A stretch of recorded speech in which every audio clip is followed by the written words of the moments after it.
Welcome students, today I'm going to be talking about the BA2+ display value versus memory value. Before I get started, I would kindly ask that you hit the like button. I would be forever grateful to you if you did. So what am I talking about when I say display value versus memory? So as you can see on the screen here, this calculator is displaying 4 decimal places. That's what's being shown to you. However, the memory value will actually go out to 9 decimal places total. Why is this important? Because eventually, throughout this, when the semester gets going, I will get some students that are frustrated with some rounding issues. They're not getting the exact same answer that I'm showing on the homework. And so a lot of times it comes down to this. So let's say that we had a percentage of 6.631%, but we're compounding monthly. So we're going to divide by 12 and we get 0.5526. I'm going to actually store this number.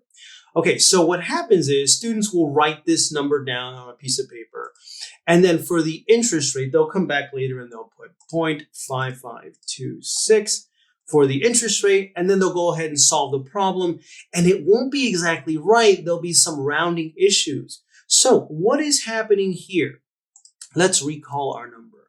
So we have 0.5526. However, the BA2+ is only displaying 4 decimal places. Remember, we can go out to 9. So if we did second format, and we told the calculator, hey, I want to display 9 decimal places, enter. Let's clear that. And then let's recall our number, right? We're going to recall number 1. Notice now we have 0.55258. So the rounding is happening here for the display.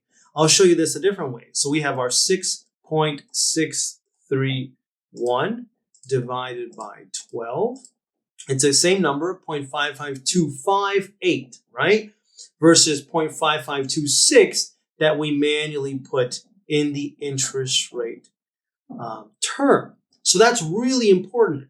It's important that when you're putting in, for example, the interest rate, 6.631 divided by 12, whether you're showing 4 decimal places or 9, just take this value after you've done the division and hit this key, and all of the values will be input into this term, and then you can go ahead and solve for whatever you originally solved for. This should clear up any rounding issues that you may be having.